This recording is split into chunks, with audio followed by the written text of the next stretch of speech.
이번에는 기후변화 협약 관련 얘기를 좀 하겠습니다. 문재인 대통령 지금 영국 글래스고에 가 있습니다.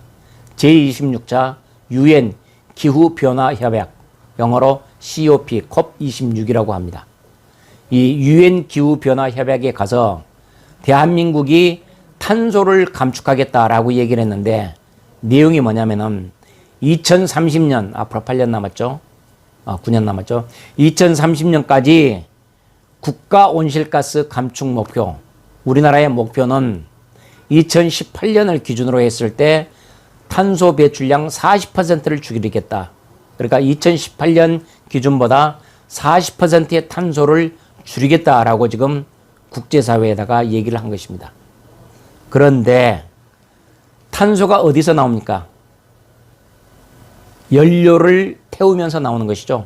지금 연료는 화석연료, 그러니까 석유, 주로 기름, 벙커CU나 중유 같은 것을 태워서 거기서 나오는 연로, 모든 것을 그 에너지로 공장을 돌리고 있는데, 이 연료를 탄소 배출을 하지 않겠다, 무려 40%를 감축하겠다라고 했는데, 이게 어마어마한 얘기입니다.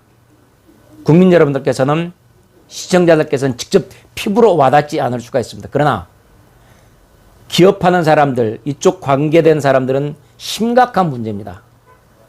2018년을 기준으로 탄소 배출량을 40%를 줄인다 라면은 즉각 자기 중유 사용, 벙커CU 사용, 석유 사용, 기름 사용을 어떻게 해야 될 것인가를 크게 고민하지 않을 수밖에 없습니다. 그럼 기름 대신에 전기를 갖다 쓰면 되지, 전기는 돈 아닙니까? 그럼 그 전기는 어디서 나옵니까? 결국 그 전기는 원자력, 탈원전 한다고 해서 원자력 없애고 석탄 발전소 또는 LNG 발전소에서 나오지 않습니까? 그래서 결국은 이것도 역시 마찬가지로 탄소가 나올 수밖에 없습니다. 그런데 이것을 무시무시하게 탄소 감축을 40%를 하겠다라고 했는데, 전 세계 지금 COP26에 들어간 참여한 나라들이 한 120개 국가 정도 되나요? 그 정도 되는 나라들이 우리나라도 이렇게 줄이겠다라고 했는데, 그 사람들을 평균치기를 내보면 2016년 기준으로 9%를 줄이겠다. 대한민국은 그 9%의 3배가 넘는, 아니 4배 가까운, 4배가 넘죠. 40%를 줄이겠다라고 했는데, 산업계에는 어마어마한 타격이 됩니다. 그리고 이 산업계가 타격을 받으면 곧바로 이것은 물가 상승으로 연결될 수밖에 없고, 국내 산업 기반이 흔들흔들 할 수밖에 없습니다. 심하게는 국내 산업 기반이 붕괴될 수밖에 없습니다. 자, 열을 가장 많이 소모하는 데가 어디겠습니까?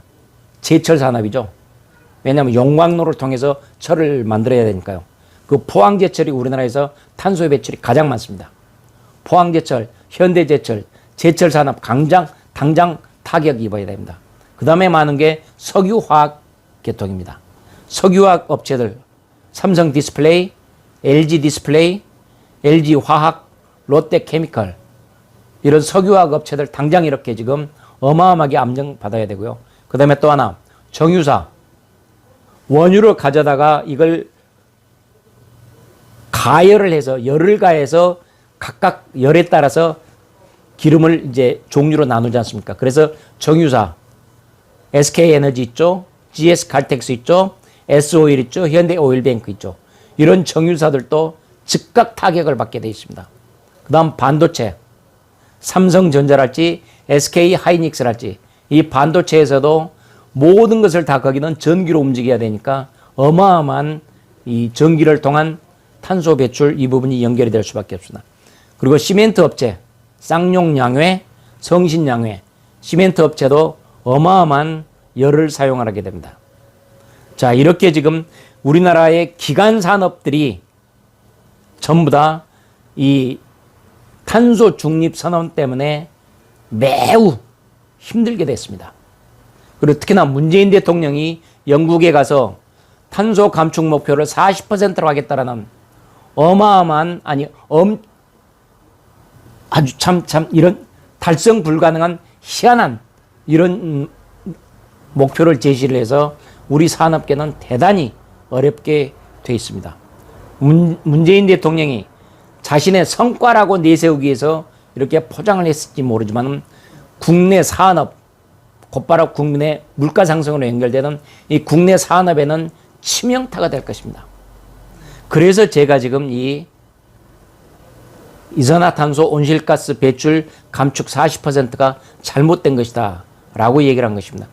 직접 피부에 와닿지는 않지만 기업을 거쳐서 우리들한테 오는 대단히 심각한 문제입니다. 결국 이런 사람을 우리가 대통령으로 뽑아서 정치를 이렇게 하도록 한 우리의 잘못이 이렇게 지금 돌아오고 있는 것입니다. 자, 국민 여러분, 그리고 시청자 여러분, 탄소 감축이라는, 이산화탄소 감축이라는, 그리고 또 온실가스라고도 얘기하죠. 이 부분들 우리들에게 직접 피부에 잘 와닿지는 않는 문제일 수 있지만은 관심을 가져주시고 문재인 정부가 어떻게 국가 경제를 망치는지도 관심을 가져주시기 바랍니다. 오늘도 이렇게 참석해 주신, 시청해 주신 시청자 여러분께 대단한 감사의 말씀을 드리고요. 다음번에는 금요일 날 11월 5일 날 성남에 의원 하셨죠. 사선 의원이셨던 신상진 전 의원님을 모시고 여러 가지 현안들을 살펴보도록 하겠습니다. 네, 오늘 시청해 주셔서 감사합니다. 다음에 또 뵙겠습니다. 감사합니다.